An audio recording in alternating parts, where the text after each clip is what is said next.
Welcome to the new podcast, A Mick, a Mook, and a Mike, hosted by four-time Emmy-nominated producer Frank Pace, with retired New York City firefighter and Vietnam vet Billy O'Connor.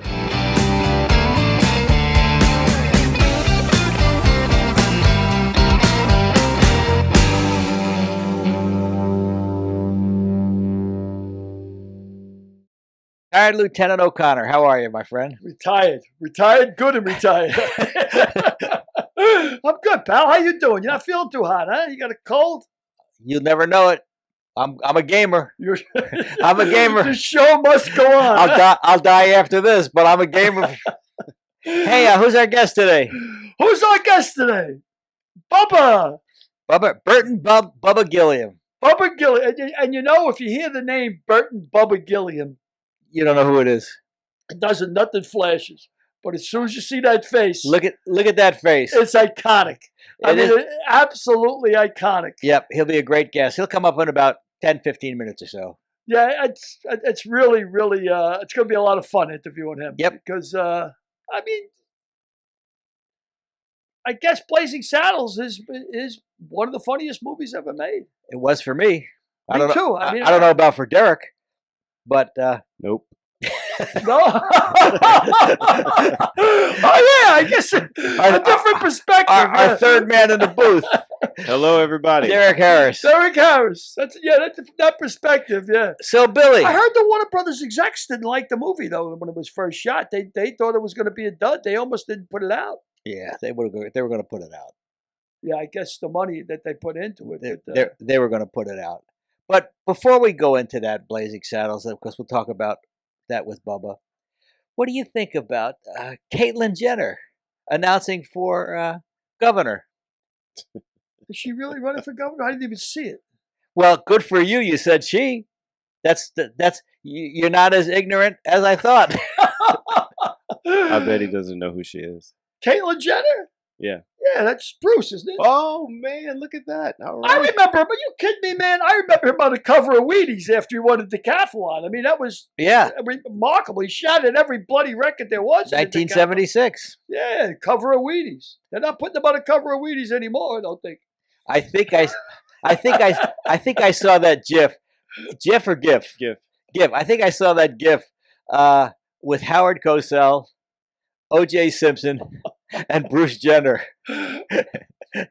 and said, "What would Howard think?" or something along the lines. Yeah, it was hilarious. I saw that too. We'll have to look for that, Derek. Basically, what he said, I just looked 20 years into the future. Yeah. You're not going to believe what I saw. He's with OJ and Bruce. And Bruce Jenner. Yeah, amazing. Yeah, that cracks me up. But then, so she's running for. She's running for governor. You think she's got a shot? No, I don't think she's got a shot. Her webpage had no policies, anything, no policy stance, no procedure stance, but a place to shop and make donations. So I think it's going to be another huge money grab. You guys have heard me talk about my buddy Blinky in the Bronx, right? Well, Blinky's son, Michael, he's running against OAC in the Bronx. He's running against Ocasio. Yeah. I don't. He's got no chance. No chance. He's got zero chance. No, he's a Republican. He's running as a Republican, and of course, Blinky's my best friend. And he says, "Did you donate money to OAC?" I said, "Not yet." But yeah, he's running against OAC. Man. Speaking of running, I believe that Lucy Lang's race for Manhattan District Attorney is going to be coming up soon. So I saw that on Don Scardino's Facebook page. Well, Stephen Lang's Facebook page. Yeah, of course, but Don had put up the benefit that you sent me. Yeah, which was pretty cool. Him reading from A Few Good Men. Lucy's got a shot. Yeah, Lucy's got a real shot of replacing Cyrus Vance as the Manhattan District Attorney. Now, Cyrus Vance, that's got to be the son of Cyrus Vance from Carter? It's got to be the son of Cyrus Vance Sr., yes. Cyrus Vance Jr. Wasn't there a big scandal with Cyrus Vance in the banking industry under the Carter administration? Not Jr. Not Jr., but the old man. I don't know. You're the history buff. I think there was a little thing, a little little bit of scandal. Was he dead? A little bit. Is she pregnant? A little bit. Well, I think there was a little bit of scandal going on there. There was a money issue there with Cyrus Vance. I'll take your word for it. Yeah, there was. But if you're a New Yorker, get out and vote for Lucy Lang. She'll be a hell of a DA. Yeah, a hell of a DA. Yeah, she seems really committed and dedicated. That's what it takes. Speaking of committed, you're gonna have me locked up, you hump? No. Congress. There was another great vote in Congress. There was a 94-1 vote in the Senate. The anti-hate crime bill was approved by Senate 94-1. Guess which was the senator that voted against it? Josh Hawley. Yep. Yeah, how did I know? Huh? Josh Hawley. I mean, can you believe that? This guy is he's so desperate to have us talking about him and to have people writing him about him and to be in the news that he votes against a crime bill just so he can be the one. That's pretty much what Congress has become. They don't accomplish anything. I mean, I don't understand how somebody could work 2 days a week, pretty much 3 days a week maybe, and all they do is raise money. It's just about how much money they can raise, because we don't really have elections anymore in this country. We have auctions. Right. How much money can you gather? How much money can you get? And unfortunately, well, look at when Obama was making his State of the Union address, and the guy from Georgia stood up and called him a liar. Yeah. His fundraising went through the roof. Tripled. And it's the same thing. The more controversial you are, the more you can appeal to, right? People of the earth, earth. farmers, Americans. morons.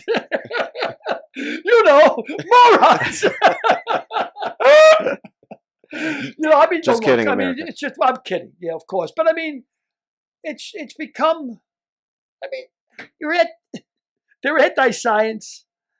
I mean, they really are. I mean, it's the flat earthers.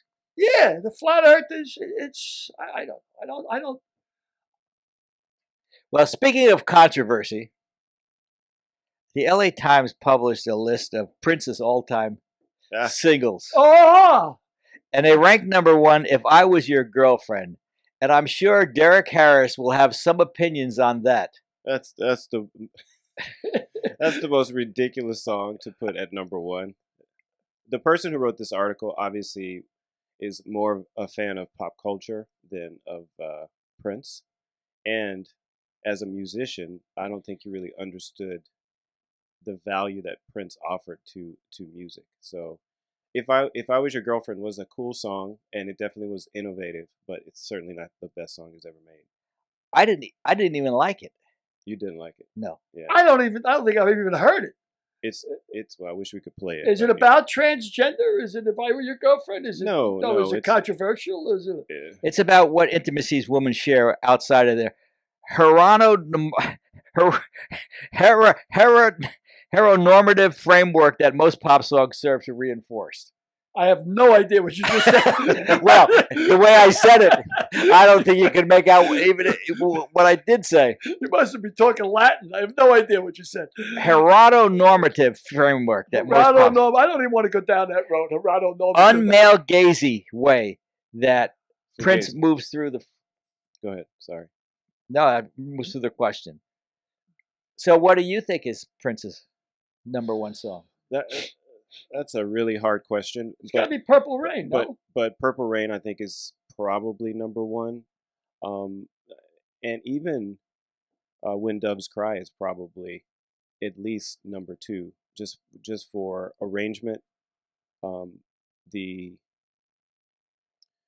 type, the uniqueness of the song, and also how it captured America and the world. If I Were Your Girlfriend it sort of did that, but in a different way. You know what I mean? That song didn't really touch the passionate part of people, but When Doves Cry did, and so did Purple Rain. You know what I mean? I like You Got the Look. You got the look. You know what? Instead I of just us don't playing, see you sitting around listening to Prince, Frank. I don't know. I do. Yeah. Yep. My favorite song is actually Adore, which wasn't even on the list. Wow. So that tells you, and I would bet that at least most Prince fans would have that in the top 100 list. Did you ever see that video where he comes out? He's a Tom Petty, and there's about 6 other Eric Clapton, and about 6 other people. My guitars gently weep. And he comes out and he just does a guitar Yep. lick and just throws the thing down and like that, done, drop the mic, walks off. I was blown away by that. I had no idea Oh yeah. that guy could play like Well, he could play like every instrument. yeah, like and really, really incredibly. I mean, I said, wow, look at this. Yeah, I sort of feel bad that I missed the whole Prince wave. That era, that's not our era. Well, it's not our era, but it's within the era that we're all so Racist? no self-possessed. We're so focused on making it in our career. Oh. You know, if I was a teenager like you, Yeah. I would have gotten it. And he was like Michael Jackson was to me, Prince was to you. I mean, I really like Rock and Roll Love Affair. I mean, even though it wasn't one of his greater songs, it just, it showed how committed he was to the music genre and how well-rounded he was. It was really... Well, I mean, obviously the guy's got enormous talent, but again, every form of art, I don't care if it's music, painting, books, it's all subjective, like Oh, of course. comedy, subjective, some people love some comics, like Picasso. I don't get Picasso. I don't get him. You put 10 Picassos on these walls over here, and I'll say, it looks like somebody vomited on it. I don't get it.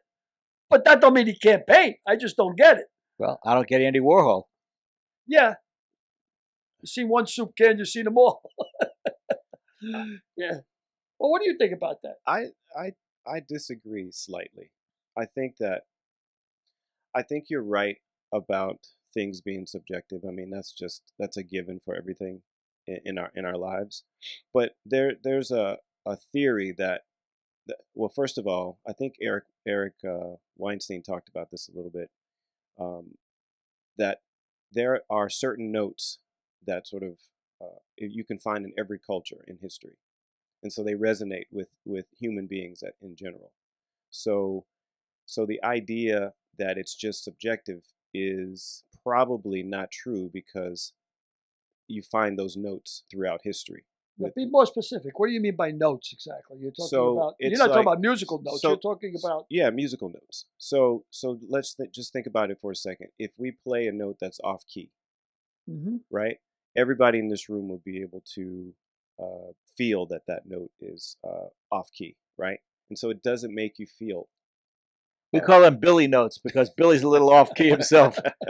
Off tilt. So I just think that there are, marketing helps people love things or like them. Oh, I agree with that 100%. Like marketing does. But that's one thing with music. But then talk about comedy or talk about writing. Talk about books. Some people like certain books. Some people read one chapter and say, throw it away. Yeah. I mean, it's just subjective. I'm with Billy. I think everything's subjective. You either like it or you don't like it. You see everything through you. And matter of fact, the old line that says perception is reality. Your perception is reality. Well, we have a tendency to look at things through our own prisms. The Glass Menagerie. You read the Glass Menagerie, the play, and the whole purpose of the play is they're telling you that everybody's perspective is different. You see things. Yeah, but reality is reality also.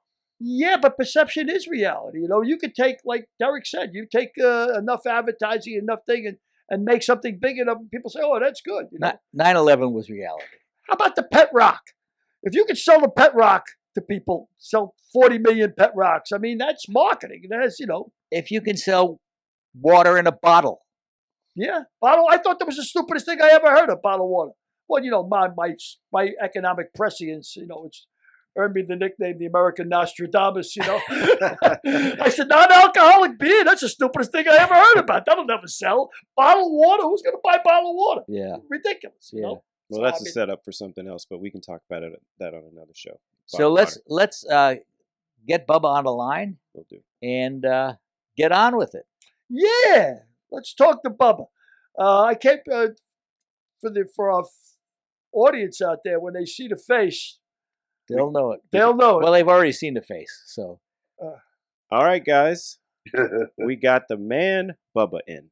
Where is he? There he is. There he is. There he is himself. How you doing, my friend? Oh boy, don't I look good? You look sexy.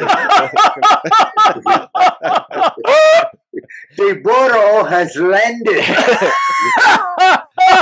Look at that. Ooh. I could be a movie star.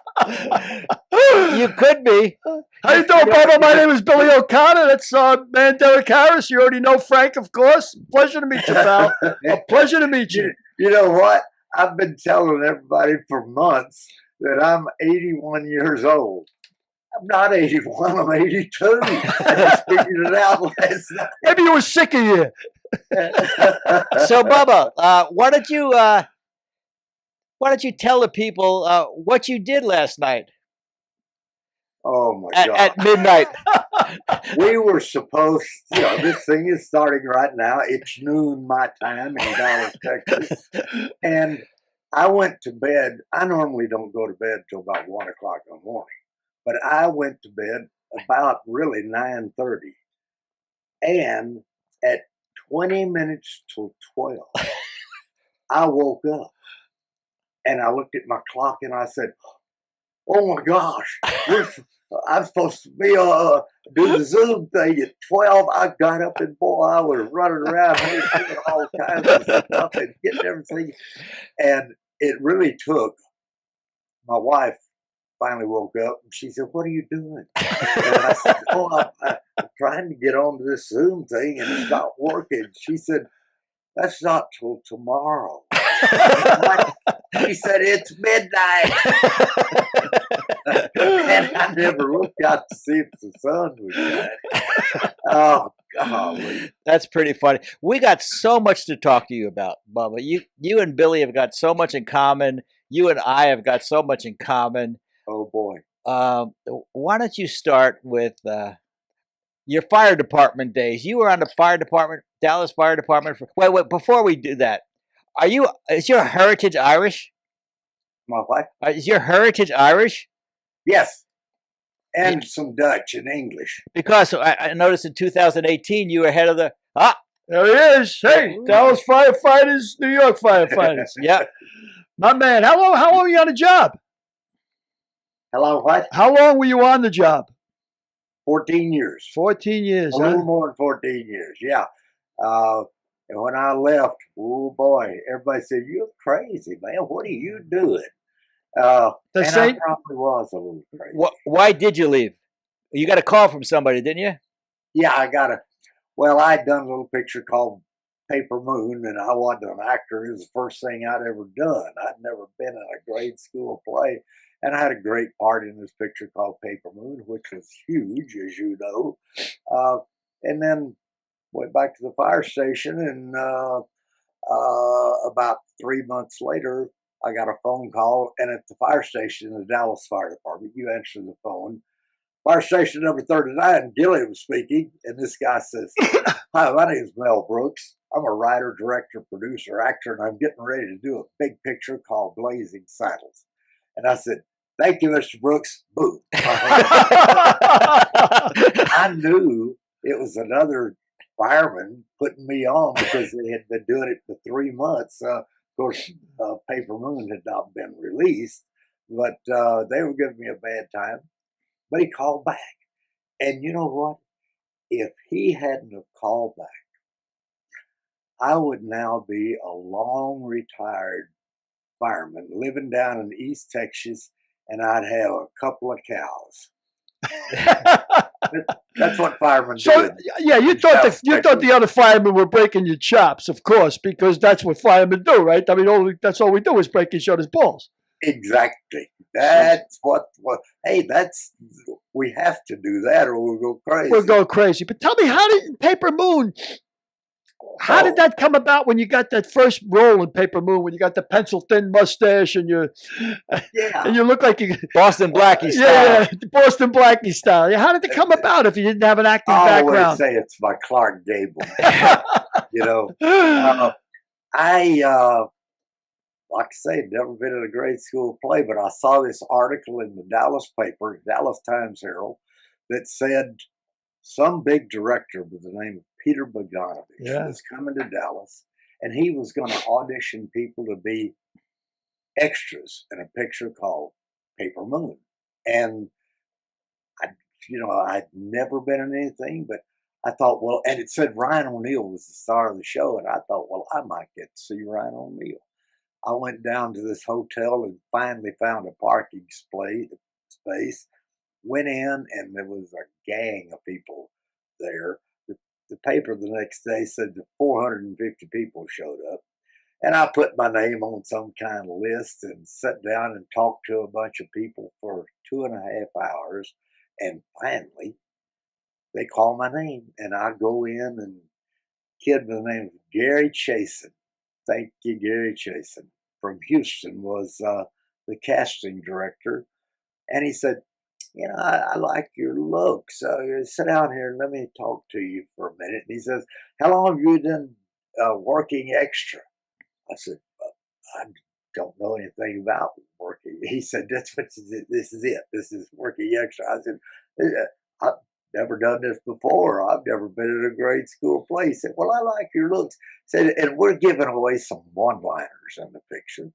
He said, read this one line for me. And he gave me what the setup was. And it was, make him say calf rope, Leroy. Leroy is getting ready to have a fight with Ryan O'Neal over trading of an old beat up pickup for a brand new car. Ryan is trying to get away from the sheriff. And Randy Quaid finally did that part in the picture. He was on screen about 15 seconds. And I read it, and he said, well, that sounds pretty good. We might like to have you come back in a couple of weeks because Peter is going to be here. So a couple weeks later, boom, my phone rings. I go back in and see him. There's nobody in this big place then. They'd already weeded everybody out. And there were about 10 people in this room. I walk in, and I did recognize the girl that was sitting right there rubbing Peter Bogdanovich's feet. And that was Sybil Shepherd. That was when, and I had just seen it. I didn't know who Sybil Shepherd was until about 4 or 5 days before that when Last Picture Show. Yeah, Last Picture Show. So, and I must say, Sybil loved me and still does.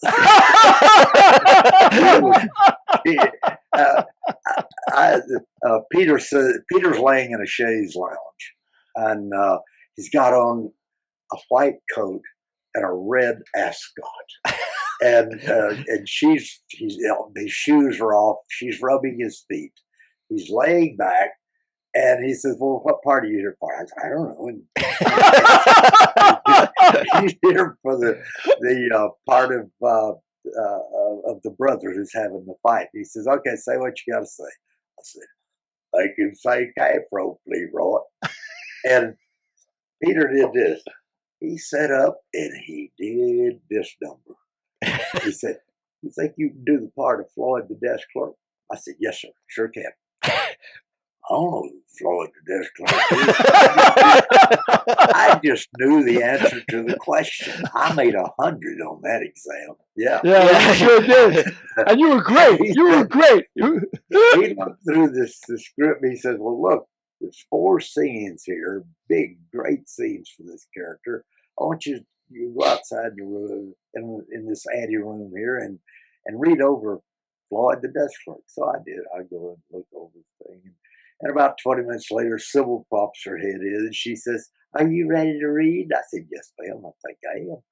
And she said, "Well, I'm going to read with you. I'll read the other part. You read Floyd the desk clerk." Okay. So we go back in. Peter says, "Now I want you to walk around the room and carry your script. turn off the lights, raise the shades, move the chairs, move the fur, do anything you want to do. I just want to see how you walk, talk, move. I said, okay. And I said, but do I have to carry this script with me? He said, well, you got to know the lines. And I said, oh, I just saw them. I know the lines. He said, you can do all 4 scenes. I said, yeah, I think so. And I did.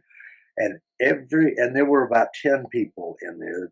The writer, a guy named Sargent, and other producers and writers and what all, And matter of fact, Frank Marshall was what they called an associate producer. Yep. Frank Marshall back then was a gopher. That's just what he did, Steven Spielberg's partner. Frank Marshall hit. Really? And he hit it big. So anyway, every time Floyd would say a word, people would laugh. I mean, they just laugh because Floyd doesn't know it, but he's funny. So when you playing him, tell me whose idea was the pencil mustache, the Boyce the Bracky look? Was that Bogdanovich or was that you? No. After I finished reading that day for them, and they called me about 10 days later and told me that Peter really wanted me to do the picture.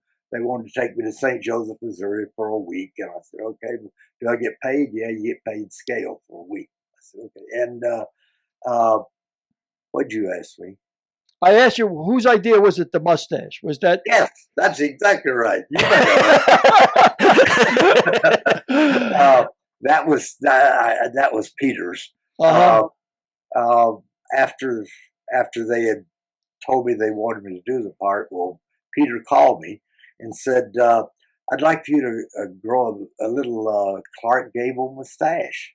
And I said, and at that time, I was 33 years old, but I still didn't shave every day. And I said, well, I don't even know if I can grow a mustache, but I said, I'll try. And so I just grew a bunch of hair up here. And 3 weeks from then is when they hauled me off to St. Joseph, Missouri. And when I got there, well, I did the wardrobe thing. Then I go to makeup and they trimmed that little thing down. Ooh, boy. Yeah, really slimy look. It was perfect for what you were doing. If there was a sleazy looking character, there was. it. So You never know. 3 months later, you get a call from Mel Brooks. And did Mel offer you the part outright, or did you have to come out and read? Wow. When he called back, he said, listen, my name really is Mel Brooks. I do all this stuff, and I'm getting ready to do a picture, and I want you to be one of my stars. I saw he had seen a rough cut of Paper Moon the night before, and he said, I want you to do this part. I said, well, I can't. I don't have any more vacation time. And so I said, I just can't do it. He said, oh, come on, listen, you just come out and talk to me, would you? And I said, oh, you going to pay for me to go out? He said, first class. So had you ever flown first class before? No, I didn't know what first class was. I'd only been on an airplane probably 2 or 3 times then, And I go in to see Peter Bogdanovich at Warner Brothers, and Mel Brooks. Who does that? Yeah, okay, thank you very much. I'm glad I got somebody helping me here. I go in and see Mel, and there were 12 people behind this big long conference table and one chair right out in front. Well, as soon as I open the door and I go in, Mel Brooks, who I never had any idea what he looked like, he was the guy in the middle. He jumped up over the desk and ran over and jumped in my arms and pinned me against the wall. He said, guys, this is the one we want right here. Right here. Wow. And so I knew that must be Mel Brooks anyway. I didn't recognize, he introduced me to everybody, and I didn't recognize anybody in that room except the guy that was sitting right next to Mel, black guy. And so after we talked a few minutes, Mel pitches me a script, said, take this back to the hotel and read it and come back and talk to me tomorrow. I went back the next day and saw Mel by himself. And I said, but, I really can't do this because there's nothing in here. And they're running at that time. I was a cowboy, came riding in town, hollered a couple of things, shot at a couple of people. Then I was gone. I did that 3 or 4 times. And I said, I just can't do it. And he said, well, that's what we got. I went back, got on an airplane, went back to Dallas. And about 4 or 5 days later at home, I got a phone call from this guy. And I said, hello. And he says, hey, man, this is Richard. I said, Wow. Richard who? He said, Richard Pryor, man.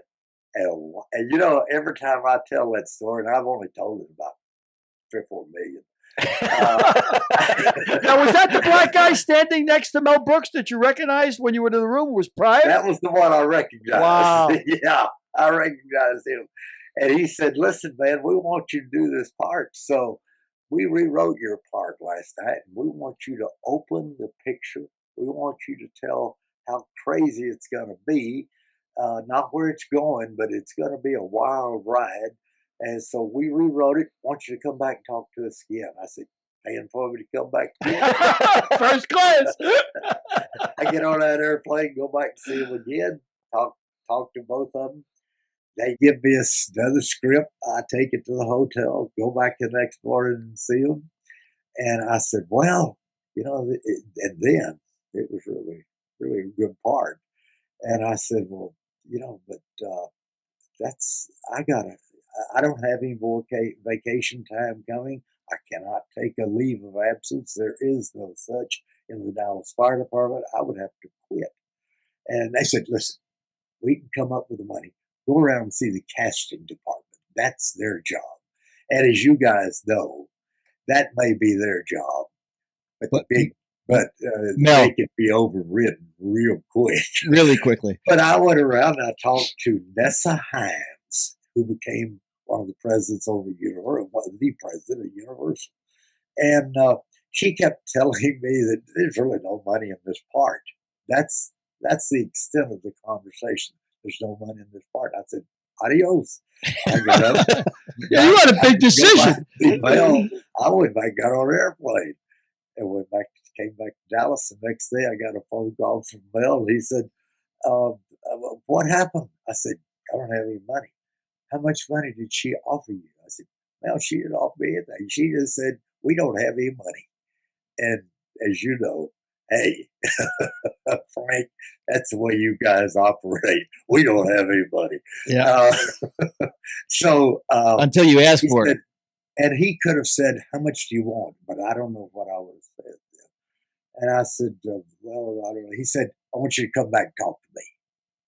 He said, when can you come back? I said, well, I've already taken off from the fire station here twice.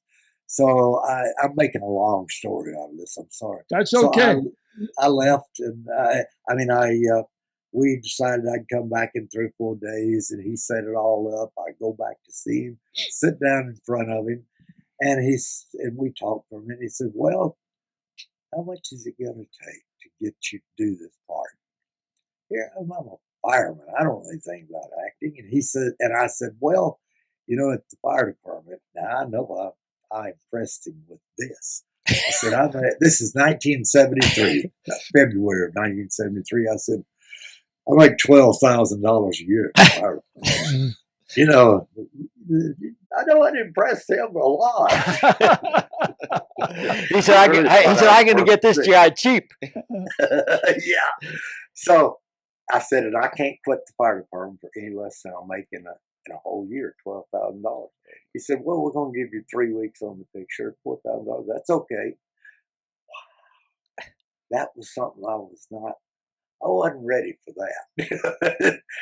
And he said, well, we're still 3 weeks away from shooting a foot of film. And said, we'll be in contact with you. And I walked out of there. I was in a daze, man. And then, of course, when I got back to the fire department, my father had just passed away. He was a fireman of 30 years. My brother had been in the fire department for a long time. And I knew all the Dallas chiefs, the chiefs of the department, everybody.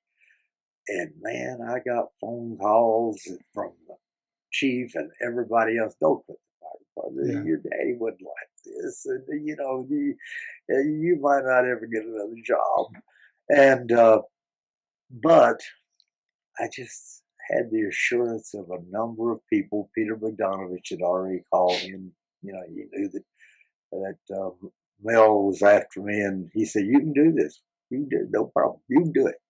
So I took their word for it. Put the fire department, went out there, and did the picture, and had the most wonderful time of my life, and stayed for 23 years. That's fantastic. It takes a lot of guts to walk away from a pension and from your health care and everything else, and especially with the tradition in your family, with the fire department being the whole tradition. You know what? I must tell you, the good Lord makes things happen for us. I was going through a divorce, just started going through a divorce, and that made it pretty doggone easy for me to say, I'm going to start a new life. Yeah. I'm going to Hollywood to be an actor. And if it hadn't have been for that, it wouldn't have happened. But it was a perfect timing. Fate. I believe you were. Amen. Did you have some reluctance in taking the role? Because I know you were uncomfortable with the racist. You were a pretty big racist in the movie. Yeah. And you were uncomfortable with that, and I believe you apologized to Cleavon Little because you said, "Why don't you tell us a little bit about that?" Like Mark,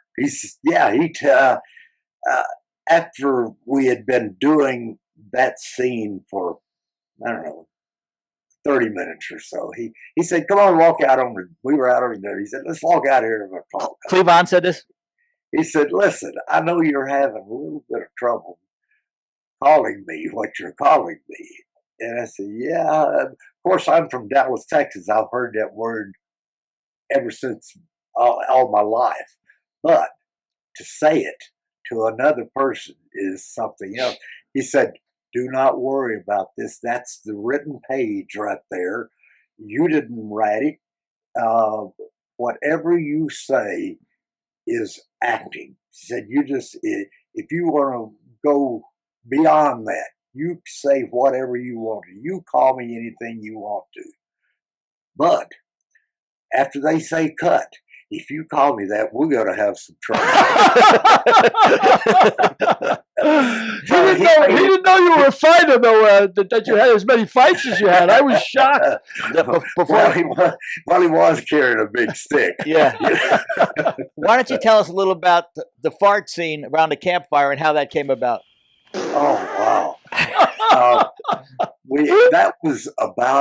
That was in the second week. And I had gotten a little bit comfortable with everybody, and everybody was so nice to me. All the actors, all the technical people, everybody knew that I was brand new, handpicked by Mel, and they wanted to make sure that I was comfortable, and I was. And that morning, Mel Brooks knocked. We were out on the desert, and he knocked on my trailer door and opened it. He said, I said, "Come on in." He came and he said, "Listen, I'm going to make you famous today." "How's that?" He said, "Well, you know what we're doing." And I said, "Yeah." He said, "It's never been done on camera by an actor in a movie or television." I said, "Really?" He said, "So I'm making you famous today." And of course, I really can go anywhere, and people say, "You were Blazing Saddles. Were you that guy that farted?" Of course, there were a whole bunch of us in the scene, but I was the first. The first. Yeah, that's the first filming of a fart in history. That's remarkable. How'd you like? Yes. How'd you like working with my friend Gene Wilder? As you know, Gene was the most wonderful guy. Gene was not, as you know, Gene wasn't funny. He was Gene- not funny at all. Not at all. He was a very serious guy. But when he took those words off that page, something happened to him, boy. And he became that character, whatever character it was he was playing, and he delivered lines that nobody else could make as near funny as he did. He was so much help to me. Uh, he would say, he'd drop by my dressing room and he'd say, listen, you just have a good time out there today. Say it like you want to say it, and do it like you want to do it, and move like you want to move. And he said, Mel knows you can do this. Don't be. I mean, he gave this little speech to me a lot of days. He basically said to you, "Don't try to act. Don't what? Don't try to act." That's right. Don't try to act. Oh, everybody told me. They said, we know you. Everybody knew that I didn't have background acting. They said, don't try to start acting now. Now, Wow, that's terrific. Yeah. So I didn't. It's time to change hats, guys. All right. I got my hair. Yeah, you still got your hair. You know, Gene never went on a talk show. You never saw Gene on Merv, or you never saw Gene on Johnny, because he said it wasn't funny. I know that I will go on a talk show and I would just bomb because I'm not funny. And he knew that about himself, and he was self-assured in that. That's why you never saw him on any show, because he said, I can't tell stories, but I can act. Yeah, boy, he sure could too. I mean, you'd like Bubba said. I mean, he was terrific in that film. He was absolutely. And didn't they originally cast Gig Young in that part? Yes, but Gig, and most people don't know this, but Gig was not even the first choice. But he lasted a couple of days before his drinking got to him. Before his drinking got to him, I'm sure. What's the guy? Dan Daly. Dan Daly. Dan Daly. He was the first he choice. lasted about 2 days too. And boy, I wanted to. I grew up on Dan Daly. Now, was it Mel Brooks that makes that change? He just decides I got the wrong guy here, and he just. Well, you know what I think. I really do think, and Mel would never did admit this, and we've talked about it before. But I think he hired Dan Daly, knowing that Dan Daly was going to get, going to do it, and so after a couple of days of him being drunk as a skunk, they got rid of him. Then they put in a bigger alky. A day or two later, here comes Gig Young. Now, and Gig Young, he was known for that too. He lasted a couple of days, and then it took about a week to get Gene loose from something. I don't know. And of course, they brought him on in then. And I really think that Mel knew exactly what he was doing, and hired two guys that he knew he'd have to pay them, a few $1,000s, but then it was worth it to him to stall everything and he did it deliberately to stall so he could get Wilder. He knew Wilder. Oh, interesting. And Gene, I think Blazing Saddles was Gene's second movie. It came out first, but I think it was Gene's first movie was Bonnie and Clyde. So that maybe what Mel was trying to get him out of. Wait until he wrapped Bonnie and Clyde, then he could bring him in for Blazing Saddles. Maybe that's true. Could be. Well. Did you know when you were making Blazing Saddles that it was going to be iconic? Did you know that you were making? No, and nobody else did either. Of course, I didn't have a track record. I didn't know how to even think about, is this going to be good, bad, or ugly? But nobody said anything about it being an iconic movie or anything like that. It was to them. Everybody else, technical people, actors, it was just another job to them. Yeah. They thought it was kind of funny, but they never had any high hopes of it just going crazy. And it was only released in 18 theaters nationwide. 18 theaters, but those 18 theaters busted out. Yeah. Wow. And boy, they within about 10 days, boom! All of a sudden, it was all over the country. Back then they did, they didn't do what we did call four-walling. It would sit in one theater, and it was in Los Angeles. It was at the Avco Embassy for 14 months by itself. No other pictures there, just Blazing Saddles. The execs didn't have a lot of confidence in the movie. They didn't release it nationwide or anything. They didn't think it was going to be a blockbuster for sure. After that first 18 theaters, I think they had that idea. Yeah, they knew. Yeah. Yeah, they knew it was going to be big. And that and it cast, was the top grossing picture of the year. and that cast was incredible. Harvey Korman, Cloris Leachman. Was it Cloris Leachman? Man, Harvey was so great to me, and he and I played golf all over the country together. About 10 years after I went to Hollywood. Well, I started playing golf, and he called me and said, "Hey, there's golf tournaments everywhere. Let's go to some of them." So we went to a lot of golf tournaments. And who played Lily Von Stupp? That was Madeline Kahn. Yeah. And now there's another story for you. When she had already been on the picture about 3 weeks when I went on paper, going back to Paper Moon now. She worked about a month on the picture. And she finished on a Friday night, and I was finishing on Saturday night. And she had to get back to New York that night. So she took a red-eye flight from St. Joseph, Missouri, or from Kansas City back to New York. And we were staying at this same hotel, great big hotel in St. Joseph, Missouri, big wide halls. And she came across, she knocked on my door, and I opened the door, and there she is. And a guy was there with her bags, and she was getting ready to go to the airport about 8 o'clock at night.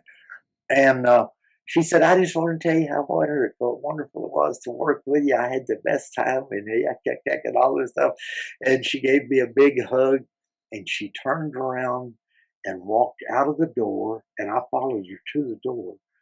And she started down the hallway, and she stopped. And she looked back and she said, "I know things that a lot of people don't know." She said it just like that. And she said, she was kind of a belated flower child or something, And she says, "I know a lot of things that people don't know, and you and I are going to work to get together again one of these days." I said, "Well, I'm going back to the fire station." And she said, "Well, I don't care. You and I work together one of these days. I'm looking forward to it." I said, "Okay." She left. And then, of course, 3 or 4 months later, we're doing Blazing Saddles together. I went out 3 times to make a deal on the picture. And then Mel called me the next week and said, "Why don't you come back again? We're having all of our cast." And as you know, it was an ensemble cast of 8 people or so. Was that for the premiere of the movie? Yes. Yeah, premiere of the movie. Was it what? Was that for the premiere of the movie? Yeah. Oh no, this was before the picture was we even shot a foot of film. Oh, okay. This was a week after Mel and I had made our deal, and so I go back, and he said, "I want us all to just read the script together and get familiar with it a little, and we'll have some lunch. You can get on a plane and go back to Dallas." I said, "Okay." So, and I was not smart enough. I didn't say, "Who's in this picture?" I I didn't know any questions to ask. You only cared that Burton Gilliam was in the walk picture. I walk in this room, and there were two people in there, one at one end and one at the other. Mel was at one end, and Madeline was at the other. I opened the door and looked in, and she said, "I told you." Wow. Golly. Well, yeah. She didn't have anything to do Fate with it. again. Fate Yep. knocked on your door again, pal. That's Yep. it. Yep. You never know. Why don't you guys talk about some fire stories? All right. Well, now, Billy, how many years? You're still involved. Well, how many years? Well, I did my 20. I got out right before 9/11. I got out.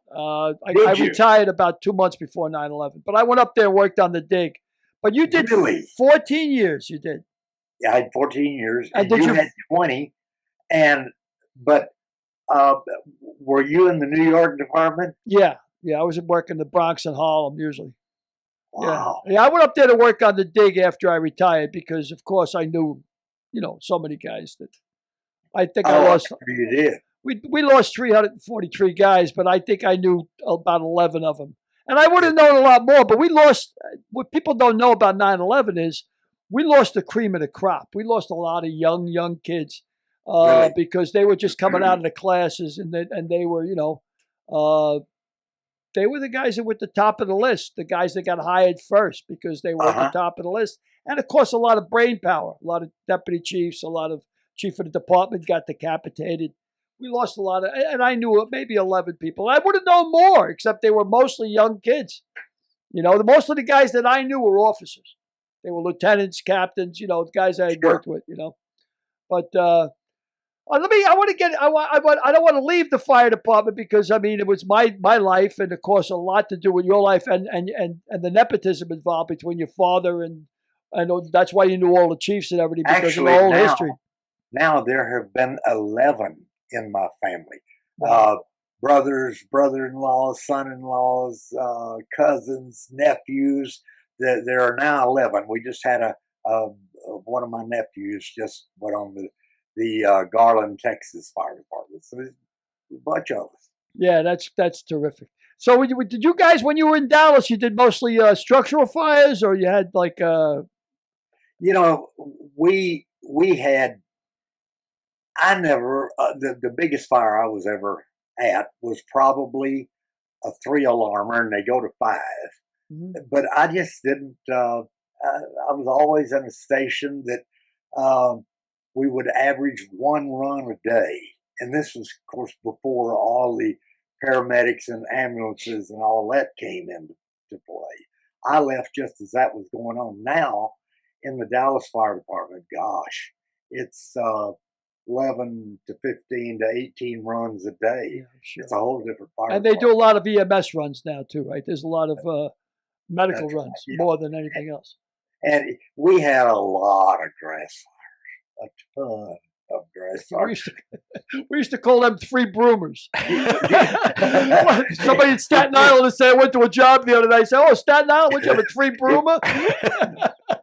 If you had a grass fire, somebody set fire to Central Park. Or Yeah, that's pretty much it. So tell me, I want to touch on something else. I was astonished the amount of fights that you had as a boxer. I mean, what weight did you fight at? I was a welterweight, 6'1", 147 pounds. And 217 fights. Wow. That's a 217 lot of fights. And he won 201 of them. Boy, you know my record, yeah. I do know your And I had record. about 119 knockouts. I was fast and could hit real hard. I beat 2 guys who went on and won the world championship. I'm not talking about amateurs. I'm talking about the world professional championship. Who'd you beat? I beat Curtis Coates and a kid by the name of Armstrong. He was a lightweight and he moved up to welterweight as an amateur. And I remember Curtis Coates for sure. I knocked both of them out. Wow. Wow. And I think Armstrong, I know he went back to lightweight. Who was your inspiration? Who did you model yourself after when you were fighting? My brother had fought in the Golden Gloves when I was 16. He was 17. and he won a couple of fights, and I went to watch him fight, and at that time the crowds in Dallas were like 2,500, which was pretty good, Yeah. you know. But I told him, I said, I think I might like do that next year. He said, oh no, you get hurt. You get hurt. I weighed about 125 pounds then, but all of a sudden I went through one of these growth spurts, you know, and I went up to about 145 pounds, and I did enter the Golden Gloves, and I won 4 fights, and then I lost the decision. I always wanted to fight that guy again, but I never got to. And then, and I was fighting as what they called a novice. Anybody was Sub-novice, right? 5 fights, they fought as a novice. But I said, shoot, I think I can beat these guys that are fighting in the open class. And as soon as I turned open, I won about 28 fights in a row. Man, that's remarkable. I mean, you had did you turn pro? I mean, No, and I had so many opportunities. One of the guys that I knocked out, who became the professional world champion, Curtis Cokes, the people that ran his, you know, were his managers, wanted me to turn pro, and I went down and worked out a couple of times for about 3 months, getting ready to turn pro. But at that time, I was married to a little girl who didn't want me to fight. She didn't want me to make $50 a fight, you know.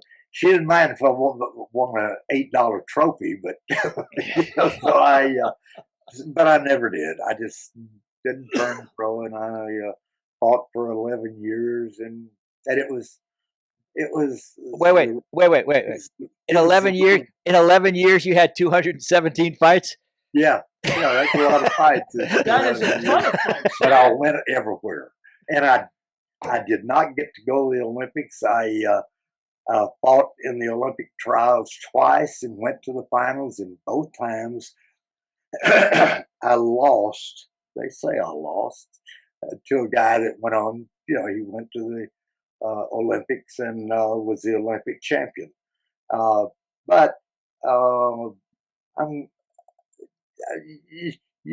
I can look back and say, boy, I wish I had done this. Wish I'd turned pro and done that. But I wouldn't be sitting here talking to you today. That's correct. And your granddaughter Holly and making $30,000. Thank you very much. I appreciate it. Yep. And your granddaughter Holly was that's a joke. Oh yes, we got it. We were ignoring it. We were ignoring it because Derek gets all the money in this outfit. There you go. But your granddaughter Holly, she was a world champion. She was a world champion. And did she take your place in the Olympics, or is she? She did not. She was the world champion, which is done a year before the Olympics. Right. She was favored to win in the uneven parallel bars. Uneven bars, yeah. Right. And she hurt her back during the Olympic finals trials for her country, and it knocked her. And it wasn't a bad injury; it was just at exactly the wrong time to be out of a week, right? 1 week, and they picked someone else, and that was a big blow to her. Oh, sure. But she had won the world championship, which is the same people. Yep. Year before they had that in Melbourne, Australia, and after she finished her international career, which was just after the Olympics, 1980 Olympics? No, not the 1980 Olympics. 80, whatever it was. No, it's 88 or something. Probably 96 or so. 96. There you go. That's about it right there. That's right. She wanted to go to school, so she went back. She could go to any college she wanted to on scholarship. She went to the University of Oklahoma. They had never won the national championship. She won everything, and they were the national champions twice while she was there. She even got her, she not only got a 4-year scholarship, she got a 5. She got her master's degree there too, and that's where she met. Her husband was on the men's gymnastic team at the University of Oklahoma. Just in the last Olympics, he was still competing, and in the last Olympics in Rio, he got bronze in the pommel horse. Great. That is the Yep. meanest of it. No, the meanest is the rings, but he's real good. He was Well, good at that too. they flew your flag proud in the Olympic game. Speaking of flying, you were one of the flying Elvises in Honeymoon in Vegas, weren't you? I was the director, Roy Bacon, director of the Flying Elvises Utah chapter. Utah chapter. I want to segue back to Blazing Saddles a second, because when you mentioned Pryor, was there some thought that Mel Brooks had of casting Pryor instead of Cleavon Little? I think I read that he was thinking about putting Pryor in that part. Oh, today, if you ask him today, what actor, which one of the two he would still rather have had, he'd still say Richard Pryor. But everybody in the whole wide world of sports wanted Richard to do the part, but except for two people, two head people at Warner's said no, we're not having him, because he hadn't done any movies before, any pictures before, but he had a wild and crazy life in Hollywood. They didn't know if he'd show up for a one night stand or. Now, was it his connection made with Gene Wilder because of that movie? Was it that like he made some great movies with Wilder later on? They had not worked together at that time. They had not done anything. I'm sure they knew each other, but because of his background, the drugs. His drugs. Yeah. No, thank you. They said no, we're not going to go for it. So Mel had to turn to someone else, and as we all know, it would have been a whole different character, without a doubt. That he would have. I think Richard would have pulled off. Who knows if it would have been better, worse? We don't know. I think Cleavon had a kind of wild-eyed innocence that played real well in a part. You couldn't see him You couldn't see. I would have trouble seeing Richard playing that understated. Well, because Richard was always out front with everything he did. That's right. He was way out shot. You had no. When he said a line, you know what he meant. Yeah. You know what's interesting is, from what I read, now you can verify this because you would know and I wouldn't, of course, but he was also considering James Earl Jones in the part. Now, can you imagine James Earl Jones? Right. What a different movie that would have been. That would have been crazy. And, I never met James Earl Jones until I refereed in California, Nevada, New Jersey, professional referees.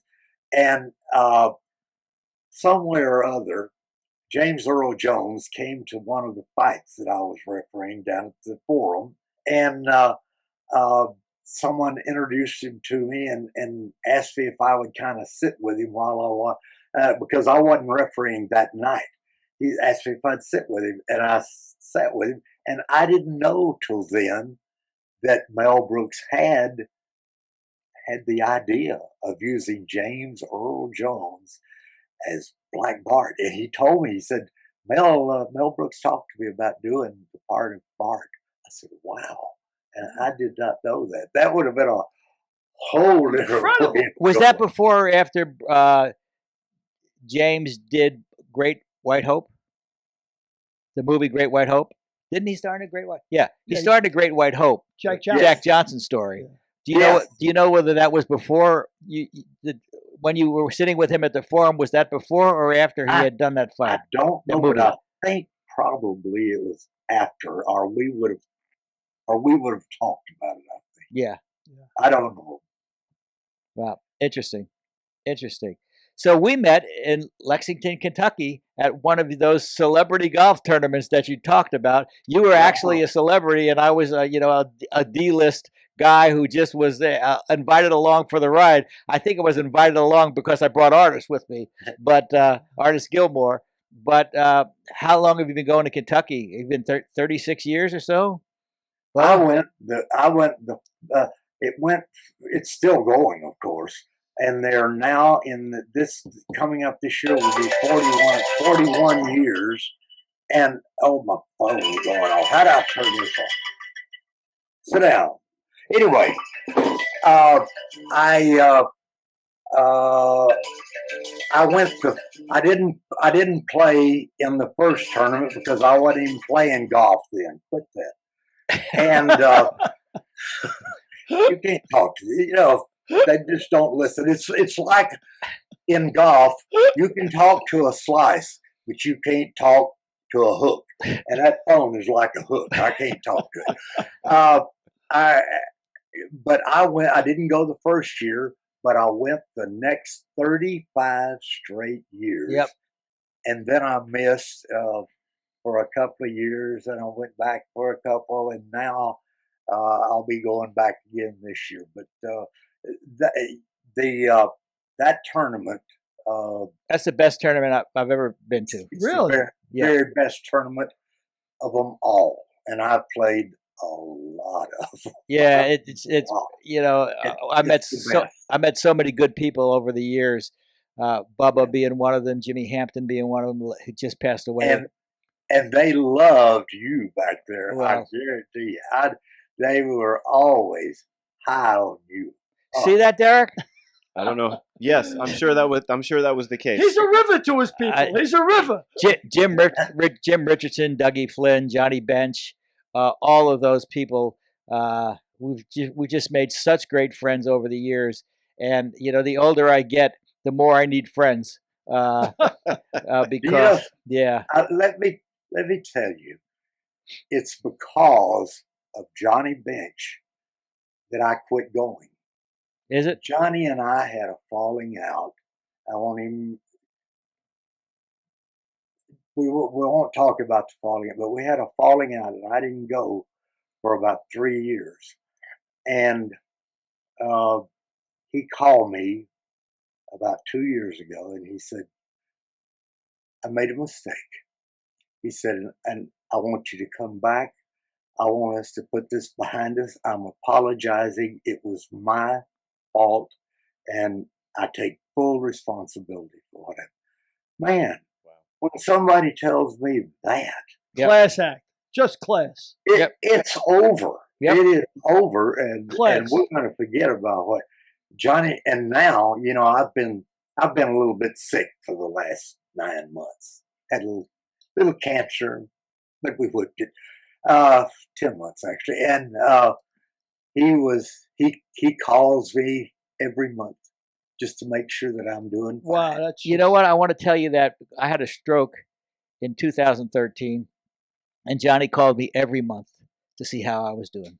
Same exact story, same exact person, Johnny Bench. Boy, just a class Yep. act. Yeah, that's it. Tell Yep. me something about Kentucky and the tournament. I mean, besides meeting all these wonderful people, what made it the best tournament? What else was it? Just the way they ran the thing, or it was just for me, yeah. you know what? I look back at it now, and the first about 3 years I was in the business, I really thought that I had just gotten lucky. I mean, that's just what I felt like. I had just gotten lucky, and they were going to find out about me one of these days. By the way, that's the way I felt every year. That's the way I felt every year. I think all actors have probably gone through that, but I had to learn from the bottom up. I went in to see my agent one day, Steve Stevens. I went in to see Steve, and I said, Steve, and I hadn't worked in about 4 or 5 months. I said, Steve, I think they found out about me. I just got lucky, and and it's probably over. He said, listen, and at that time I'd probably done 5 or 6 movies and 40, 50 television shows and more commercials than that. He said, in our business, you can get lucky and do 3, maybe 4 things just on luck with no skill. But after that, they're going to figure you out. He said, you've done all this work. You got talent. Don't worry about it. It's just the time you're going through here where the phone's not ringing.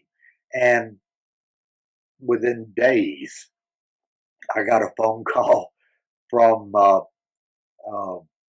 Peter McDonovich. And he said, listen, I want you to do this little thing for me at Long Last Love with Burt Reynolds and, a bunch of people, Sybil and a bunch of people. And he said, and I'll pay you more than I paid you last time. I said, okay. and then it just took off again. You worked with Burt a couple times, didn't you? Who? Burt Reynolds? Oh, yeah. Oh, and Burt became one of my great friends. Gosh. Well, I did Gator with him, and he called me about, I don't know, a year after we did Gator, and told me he had this little picture coming up called Smokey and the Bandit. And he wanted me to play Jackie Gleason's son, Jr., which was a great part, and I would have been pretty good at it. You would have knocked it out of the park. But I had already gotten on the line with doing another picture. It didn't go anywhere. I could not balance both of them, and I couldn't get out of one of them, out of the first one. So I just had to pass on the thing. And what a great picture that would have been for me to be a part of. Oh, yeah, you would have been terrific as Junior, no doubt about it. Yep. Well, it would have been a part that was right up my alley. I had a chance to work with Gleason, of course. Gleason is, another icon. Yeah. Can you imagine that cast? Gleason, DeLuise, Burt Burt Reynolds, Adrienne Barbeau. That was a terrific class. Terrific cast. Adrienne Barbeau, golly. Now you knew Jimmy Hampton, didn't you? Yeah, sure. Jimmy just passed Jim, away. Yeah, we just lost Jim within the last 6 weeks ago. Yeah. Was it 2.5 and weeks? he had moved back to Dallas. Yes, I know. My wife Karen has kept in close touch with Mary, his wife. Is that right? Yeah. Good. Yeah. Good. And she's an actress also. Jimmy was a great guy. Jimmy was the bugler in F Troop, and Jimmy played caretaker in the original Longest Yard. God darn it, Bubba! You taking action, Bubba? You taking bets? Is it what? Are you taking bets? Are you taking action over that phone? You're getting an awful lot of calls. Trying to hang it up. Okay. Why did you tell me to leave that thing in somewhere else? Well, but Jimmy was a good guy, and we had a lot of great people. Yes, Jim Huber passed away, and Satch Davidson passed away. A lot of major league umpires. There's a lot of great players. Right. You knew Satch. Wow. Yep. Satch Davidson was the umpire behind the home plate when Carlton Fisk hit his home run. That was stay fit. And Satch Davidson was also behind the plate when Hank Aaron hit his 715th home run. So a lot of good times were had by all that, and we're going to have a lot more also. In closing, Derek, do you have any questions you want to ask Bubba? Yeah, I got a couple questions. Come on, Derek. So the times that you, in the beginning, before you started your career, and you had that little negotiation with Mel? with Mel, was that you playing hardball, or were you just being a little bit? Oh no, Not at all. no! I didn't know how to play hardball.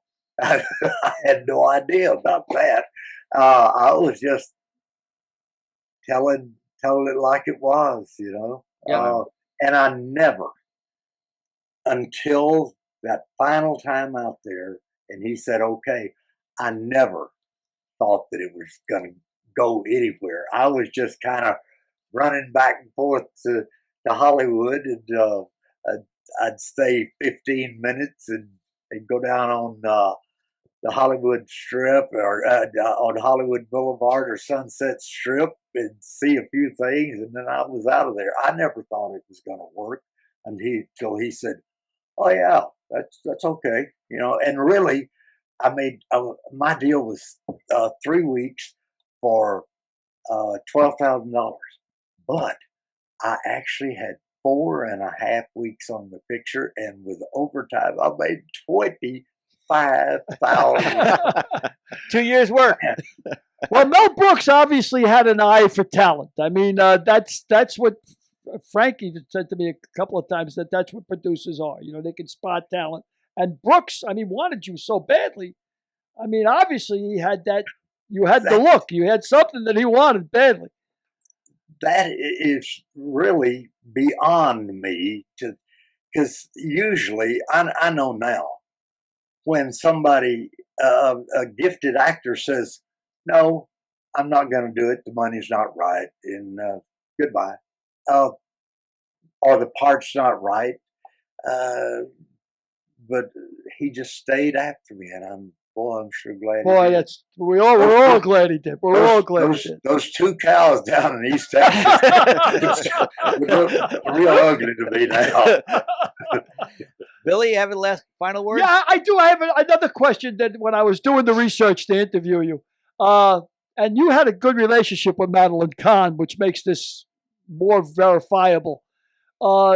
You know, obviously the character she played, Lily Von Stupp, was a takeoff on Lily Marlene Dietrich. Sure. And Mel Brooks supposedly wanted to see her legs. And she said, right. "Oh, you're one of those, huh?" Like he said, "No, exactly it's right. because you're playing a character." I wish that Madeline had written a book or something before we lost her, because I know she would have written a whole chapter about that happening. Go ahead. Yeah, well, that's what I'm saying. Supposedly he had told her. He said, "Look, no, you're doing a spoof on Marlene Dietrich, and she had dynamite legs, and you have to have good legs," and that was part of the deal. Do you know? I did not know. We're getting deep into this stuff now. I did not know until about 15 years ago what the name Lily Von Stupp. Yeah, that's what it means. Wait a minute. Hold on. Stay right. Okay. If I had known what it was, I would have really laughed what it meant, but it did not register with me. I just thought it was just some kind of made-up name that was funny.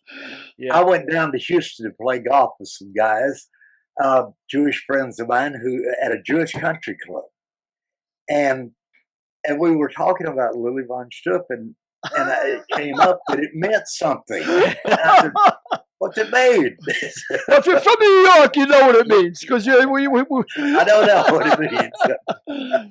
Hey, so in closing, Bubba, I want to ask you a favor. Yeah.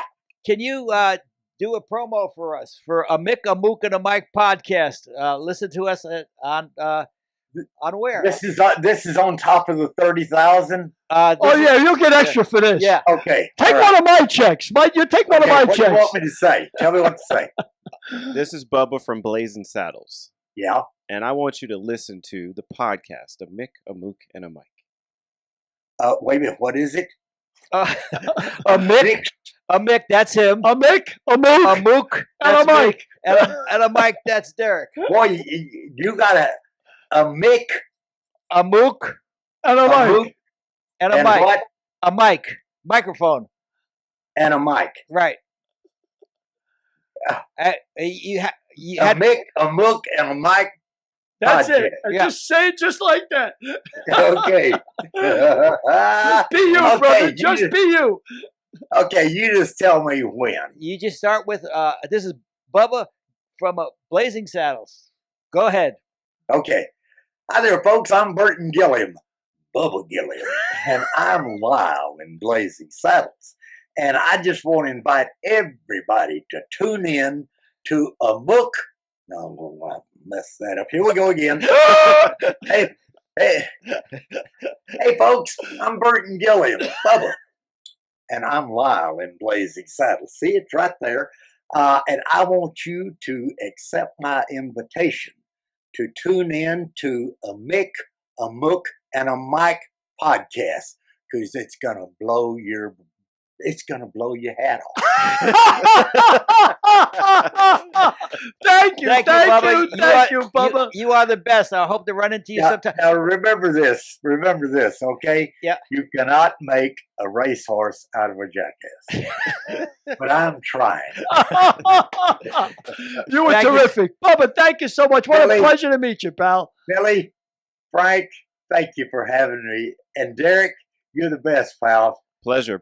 You were awesome. Okay. Pleasure. See y'all. Just great, Derek. Run it. I look forward to Bye seeing you in Lexington. Bye-bye. You Bye-bye, bet. Bubba. Thank Bye you, now. pal.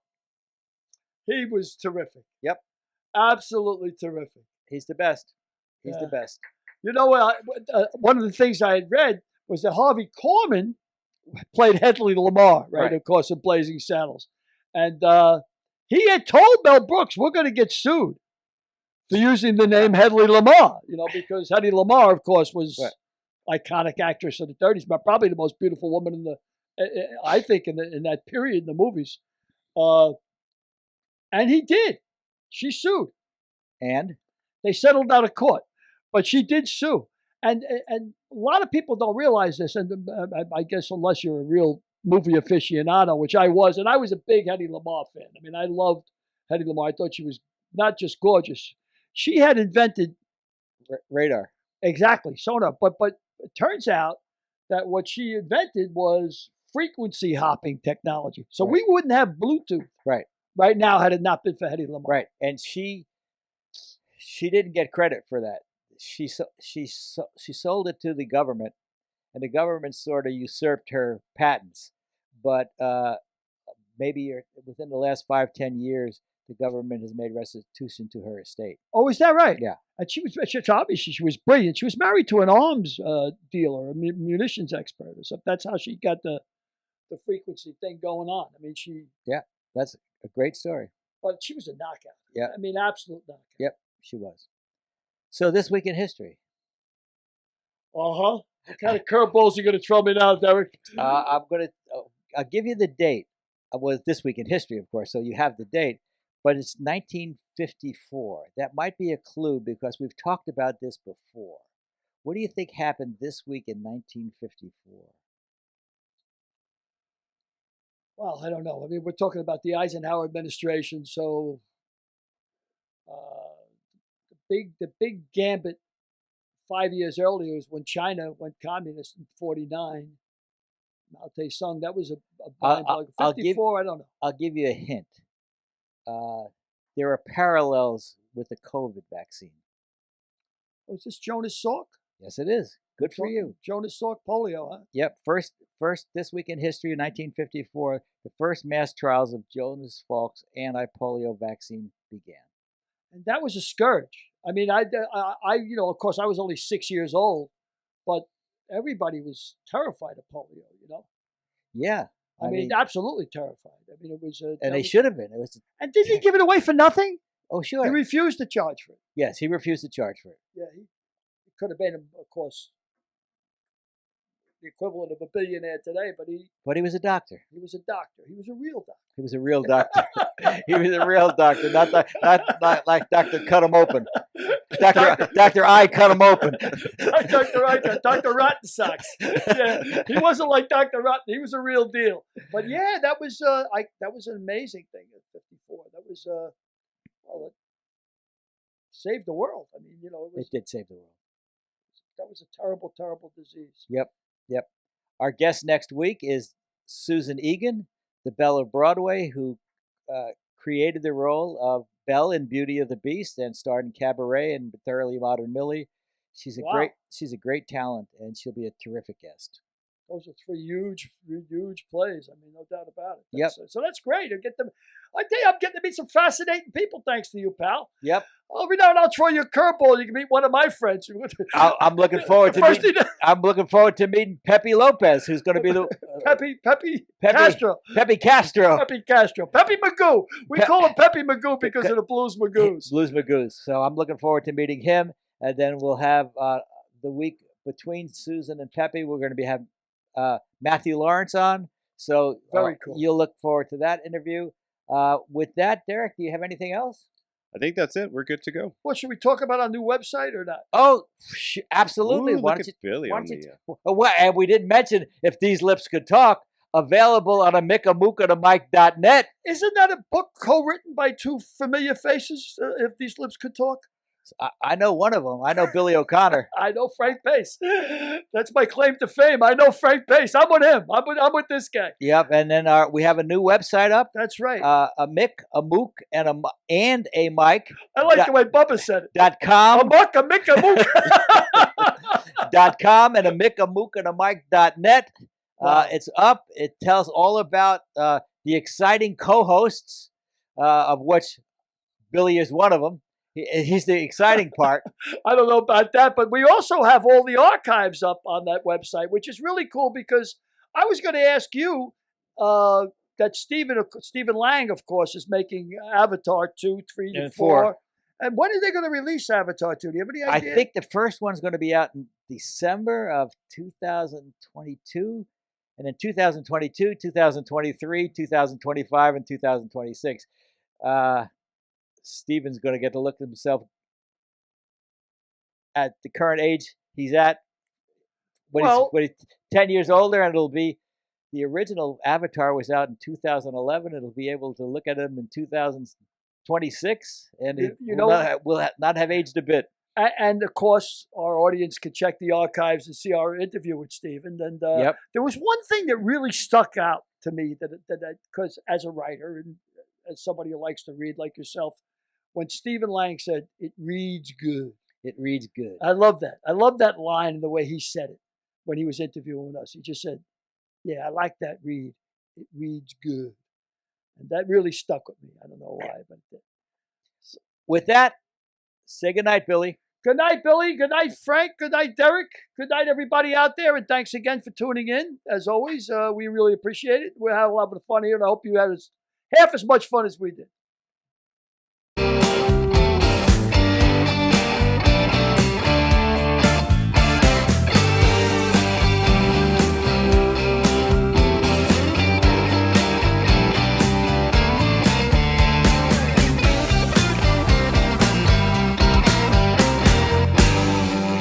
We'll see you next week.